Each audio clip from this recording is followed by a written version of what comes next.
PBR Visualizer. Hey y'all, this is Stef Velzeboer from Complex Cactus. In this video we'll take a quick look at a PBR Visualizer plugin, meant to be a one-stop shop for identifying material-related issues. With just a click, you can access custom debug views and overlays directly in your Unreal Engine viewport. This tool includes buffer views for PBR compliance, base color, and other material properties, including detailed pixel-level readouts of values of each property. So once you have it, you want to make sure to enable it in the Plugins tab, of course. So we're going to search for PBR, and it should show up right here. Now in your case, you most likely have it installed to your project, which is just fine. You can also install it to your engine, which generally only just requires you to copy and paste the entire plugin from your project plugins to your engine plugins folder. So in my case, it is installed to the engine. You'll find that once you enable it, the editor likely wants to restart. And once we have that, you can see in my case, I can find it under Engine Plugins PBR Visualizer content. If you can't find the plugin anywhere, either under your project or under Engine Plugins, you want to make sure to have both of these enabled in the content browser. So under Settings, there is a Show Engine Content button, as well as a Show Plugin Content button. So I have both of these enabled here to find my engine plugins. So with that, I have the Editor Utility Widget right here. So it's EUW_PBR Visualizer. So we can just right click that and click Run Editor Utility Widget to make our tool pop up here. So with that, you can scale it and place it wherever you want to. Whether you want to dock it into your layout, like I can dock it up here, scale it however I want to. And have all the buttons available nice and quickly here, so you can just click through it and works nice and easy. Or I can just float it around. In this case, I'll just float it here and go full screen so we can see it a bit better. So let's quickly go over what each of these buttons do. So the first one is the base color debug view. So this one is listed as a base color buffer visualization, but with an added crosshair in the middle, as well as this readout at the bottom left showing both the sRGB values in the range of 0 to 255. And the linear value in the range from 0 to 1. So whatever we point at with our center crosshair will be perfectly read out down here. So for instance, a white is like 0.902 in linear versus one of the darkest values would be 0.032. So this is a nice and quick way to read the actual base color values. The second button is for the PBR compliance view. So with this enabled, we will see the same readout at the bottom left, but now we have this color gradient applied to the screen. So with this, the red colors are actually the broken values, so they have red X's in them as well as they're tinted red. So it's nice and easy to see where PBR values may be broken. And what this means is that the base color value is either too dark or too bright. The range this is based on is covered in the documentation as seen here. So in the documentation under the tool PBR values, you can find the values for both dielectric materials, which are non-metallic, as well as conductors, which are metallics. So for a non-metallic value, you would want the linear value to be no darker than 0.012 ever, or ideally no darker than 0.032, which is 50 in sRGB. The maximum of that would be 0.95, so nothing in the real world would generally be brighter than that. For metals, on the other hand, you generally want them to be very, very bright. So the darkest ever would be like 0.61 in this case, or ideally 0.70. So this is perfectly reflected in the tool as well. In the tool, as you can see in the bottom of my screen, we have this entire bar showcasing where the current value is landing. So for instance, if we look at that white surface we briefly looked at, it's at 0.902. So it's way up in the green range here. So green is obviously good. It's in a good range, it's nice and bright. And I have it set so that basically anything above 0.5 starts transitioning into this pure green color. I added a bit of a gradient towards his blue tint just to make the whole transition of colors a bit clearer so you can see where everything is landing. So in this case, a very dark material will be blue. If it were to go into a broken range, it would start bleeding into purple, pink, red, and then bright red. So that's what we're seeing in these broken values, all marked red. Since, as you can see, this is a value of 0.00 metallic and 0.00 color. So that would obviously be too dark for a real material.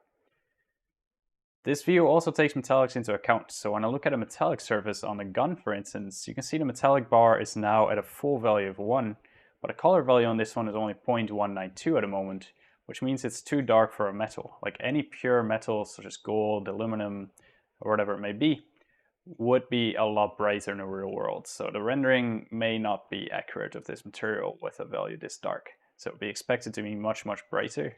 And so that would need to be made brighter to actually start appearing blue or green. So yeah, this view automatically switches to the right bar on the bottom of the screen. So if you're looking at a metallic surface, it'll reflect the metallic values in this bar.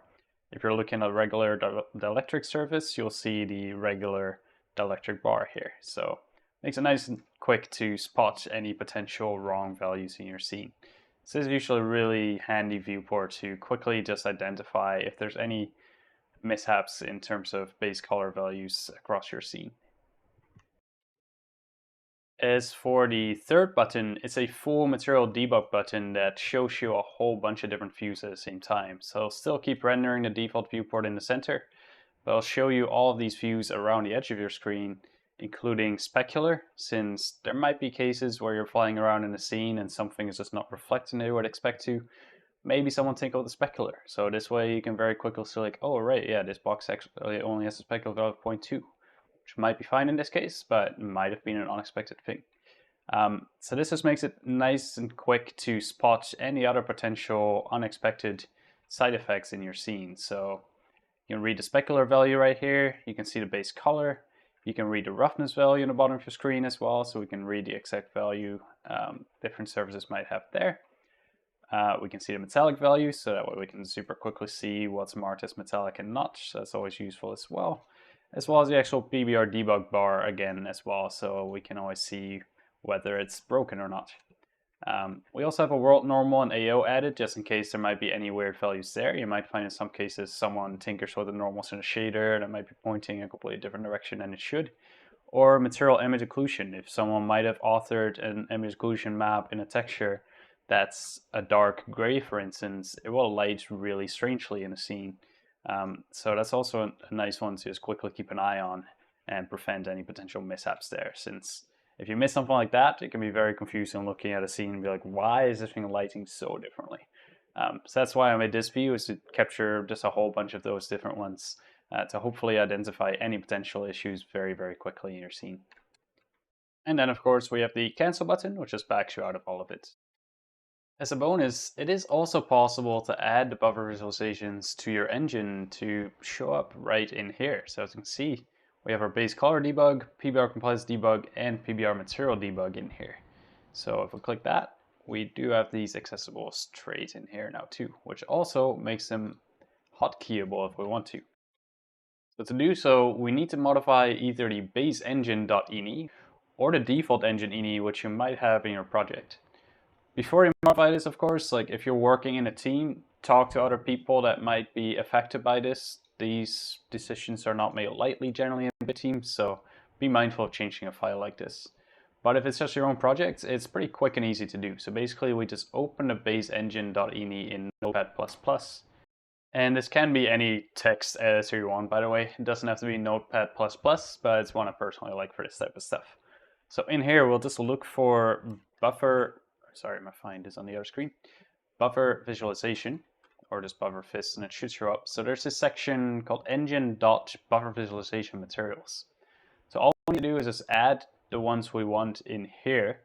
So as you can see, I've already pasted them here. So we've got base color debug with a path and a PBR compliance debug with a path, as well as a PBR material debug. So I'll just copy and paste these. I'll have it in the documentation as well, and I'll make sure to put it in the description of this video too, so you can just copy it from there.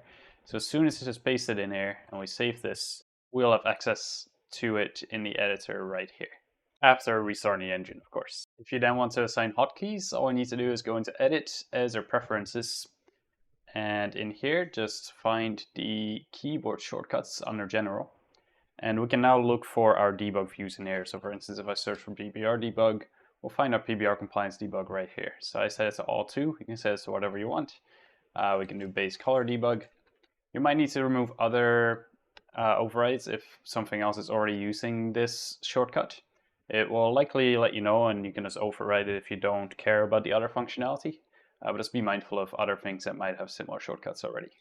So with those set up, we can now simply press Alt-1 for this view, Alt-2 for this view, and this makes it incredibly quick to just fly around the scene and just quickly look at whatever values you might want to see.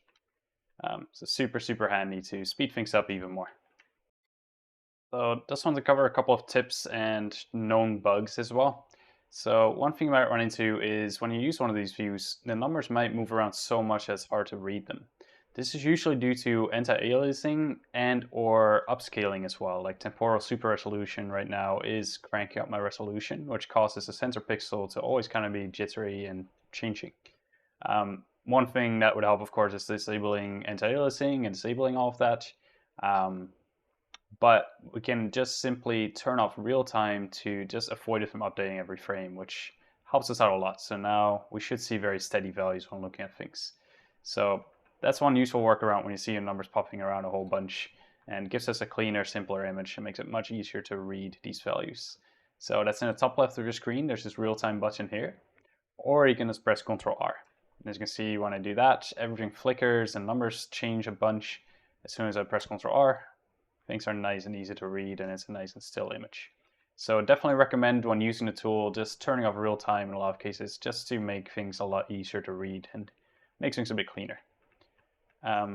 Another thing you might find with this material debug view is if we do have it hotkeyed and added to our buffer visualizations, it might look different in here. As you can see, the post-processing is not applied properly in the center. This is due to it being applied at a different stage of the rendering pipeline. So generally speaking, I would avoid using that for now. I might look into solutions to see if we can work around that, but I would avoid using the PBR material debug view and adding a shortcut for that. That one is much more reliable, just using it through the buttons instead. So this one looks nice and clean, as you can see. So just something to be aware of, and hopefully we can find a fix, but it might be limited by the way the actual buffer visualizations here are being rendered. And one more quick bonus, I also added this blueprint, which is very rudimentary for now, but it does allow you to also use these view modes in gameplay. So currently I've just hard-coded it to use these specific key presses. That may not fit for all games, so feel free to just open this and customize it completely. Maybe at some point, if enough people want it, I can make a more polished version. But essentially you can just drop this into your level, and when you hit play, and now you can access them during gameplay as well. So one would be the base color debug view, 2 would be the PBR one, and 3 would be the full material debug. So that's a really nice way to, during gameplay, in Play and Editor, also be able to quickly test these things. I would not recommend shipping with this at all. This is purely meant for debugging in Editor, so definitely consider deleting this from your level before actually shipping a level. But yeah, it's a nice quick way to test things out. And that is all for today.